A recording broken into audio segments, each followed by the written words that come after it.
오늘 우리에게 주시는 하나님의 말씀 요한복음 10장 7절에서 21절까지 말씀입니다.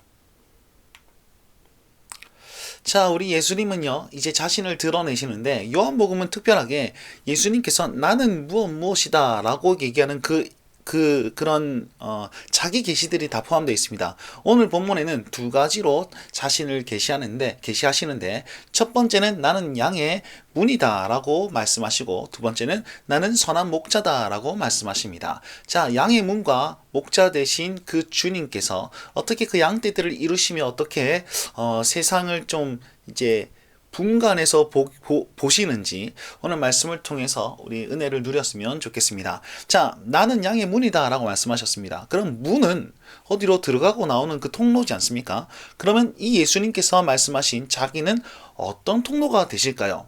말씀해 보면요, 내가 문이니 구원을 받고 꼴을 얻을 것이다 말씀하고 있습니다.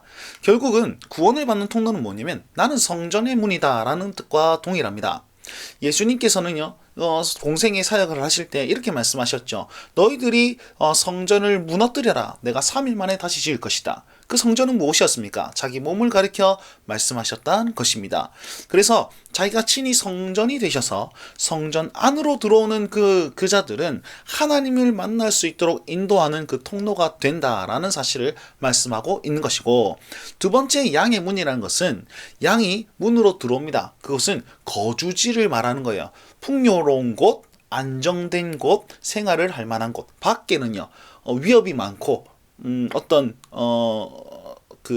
안전하지 못한 곳을 상징하고 있습니다. 그래서 내 안에 들어오면 풍요롭고 평안함을 누릴 것이다 라는 말씀으로 나는 양의 문이다 라고 얘기를 하고 있습니다. 그래서 말씀을 보시면 성전 안으로 들어온 자는 구원을 얻는다. 그리고 거주지 안으로 들어온 자는 꼴을 얻을 것이다. 이렇게 얘기하고 있고, 그 다음에 예수님께서는요 내가 온 것은 양으로 생명을 얻게 하고, 보세요, 성전을 통해서 구원을 얻어서 생명을 얻게 하고, 그 다음에 더 풍성히 얻게 하려는 것이라 이렇게 얘기합니다. 더 풍성히 얻는다, 꼴을 얻으며 풍성, 평안함을 누리며 산다라는 뜻을 포함하고 있죠. 그럼 모든 양들이 다 그렇습니까? 아니요.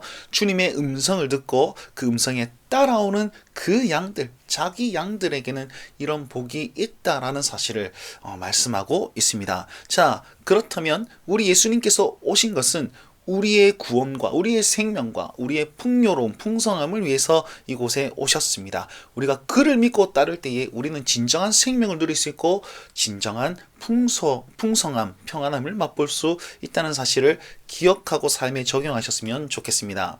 자, 이런 양의 문이 되신 주님의 반대 세력이 있습니다. 그건 누구냐면 절도요, 강도요, 도둑들입니다. 도둑들의 특징을 이렇게 말하고 있습니다. 도둑이 오는 것은 도둑질하고 죽이고 멸망시키려는 것이다. 양을 죽이는 것이 그의 목적이었단 말이에요. 그리고 나서 예수님께서는요 나는 선한 목자다 라고 얘기하면서 선한 목자에 반대되는 계명, 그 사람을 얘기하는데 바로 삭군이라고 얘기를 하고 있습니다. 삭군은 어떤 사람들입니까? 이리가 오는 것을 보고 달아납니다. 달아나가지고 자기를 지키기 위해서 달아납니다. 달아나니까 이리가 양떼를 물어가고 또 해치느니라 이렇게 표현하고 있는데, 해친다는 뜻은 이렇게 막 핥힌다 이런 뜻이 아니고 흩어버린다라는 뜻입니다. 기억하세요? 흩어버립니다. 이리가 와서 흩어버리는데 사꾼들은 자기를 지키기 위해서 양을 버리고 도망가죠.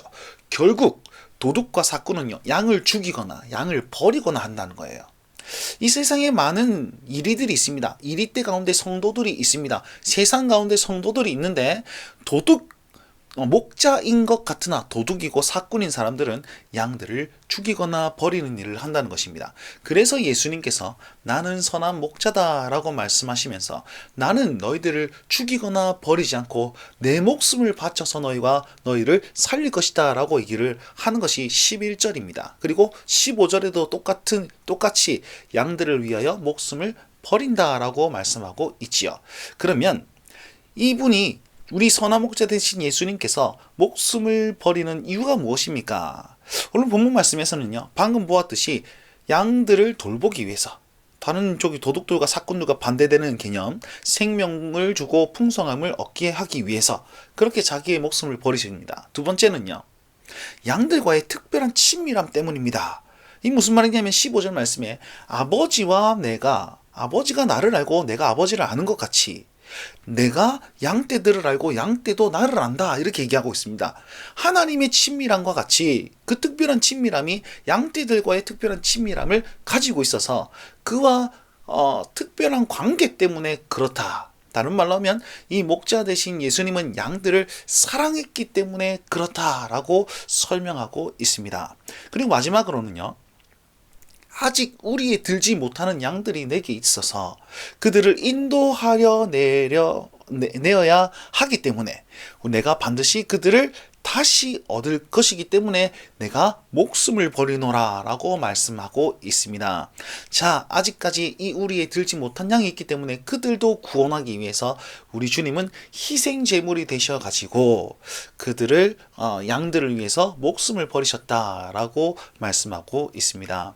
자, 그리고 17절 18절 말씀에 이런 말씀을 쭉 하시는데 이걸 요약을 해보면 이렇습니다. 이 일로 말미암아 아버지께서 나를 사랑하셨어요. 예수님을 사랑하셨습니다. 그러니까 아버지의 사랑을 받으셨습니다. 예수님은. 그리고 이 계명은 내 아버지께서 받았노라. 계명이라고 되어 있지만 어떻게 보면 사명이겠지요. 그리고 이 사명을 할 수 있는 그런 권세도 얻었다라고 말씀하고 있습니다. 그렇기 때문에 이 모든 것을 가졌기 때문에 우리 주님은 스스로 자기를 버리노라, 순종하였다라고 요약할 수 있겠지요. 자, 그렇다면 우리도 이 주님의 사랑을 받았고 그리고 그리스도인으로서 사명을 받았으며 또 하늘의 권세, 하늘과 땅의 모든 권세를 너희에게 주셨다라고 말씀하신 그 예수님의 권세를 받았으니 우리도 순종의 자리로 나아가야 되지 않을까요? 자, 이 말씀을 딱 들은 유대인 무리들이 어떤 반응을 보입니까? 많은 사람은 아하, 제가 귀신 들려 미쳤다 라고 얘기했고, 어떤 사람은 그러면 귀신 들린 사람이 어떻게 구장의 맹인의 눈을 뜨게 만들 수 있을까라고 얘기하고 있습니다. 예수님의 말씀을 딱 들었더니 자기 우리에 있는 양과 문으로 들어온 양과 아닌 양이 구별되고 그 다음에 진짜 이게 사꾼들과 도둑들이 막 구별되는 것이 이 사건이란 말이죠. 이 말씀을 들었습니다. 여러분들도 어느 편에 서 계십니까? 우리 주님 말씀하실 때 복음이 딱 드러날 때 이 두 부류의 사람들이 탁 나뉜단 말이에요. 자, 오늘 하루 삶이 이 말씀을 붙잡고 적용하실 때 우리는 그 문을 넘어서 들어온 그 주의 백성들이 될 것입니다. 자, 우리 삶에 한번 적용 한번 해봅시다. 세상은요, 우리를 물어 죽이려고 하고 흩으려고 합니다. 이리 때들이요. 거기에 목자처럼 보이는 도둑들도 있고 사꾼들도 있습니다. 그래서 우리는 이 땅을 살아가는 동안에 영적인 분별력이 반드시 필요합니다. 다른 말로 하면 하나님의 말씀이 반드시 필요합니다. 그래서 말씀을 딱 붙잡고 그 목자의 길로 따라 나아갈 때에 우리가 참 생명과 평안함을 얻을 수 있다는 겁니다. 주여 내게 오늘 영적인 분별력을 허락하셔서 말씀 따라 살 수 있도록 도우소서 기도하시길 바랍니다. 그리고요, 목자이신 주님은 양들을 위해서 목숨을 버리셨습니다. 그리고 아직 우리에 들지 않은 그 양들도 양들을 위해서 목숨을 버리셨습니다. 사명받고 권세받고 그 다음에 하나님의 사랑을 경험한 그분이 그렇게 행했다면 우리 역시 그의 길로 따라 나아가야 되지 않을까요? 오늘 내가 전해야 될 복음은 무엇이며 내가 우리 안으로 데리고 들어와야 될 그 양떼들은 누구인지 고민해 보시면서 복음을 전할 수 있는 그런 하루가 되길 간절히 바랍니다. 이 말씀을 붙들고 주님과 함께 동행하시는 우리 모든 운동원들과 성도님들 되시길 바랍니다. 날마다 주님과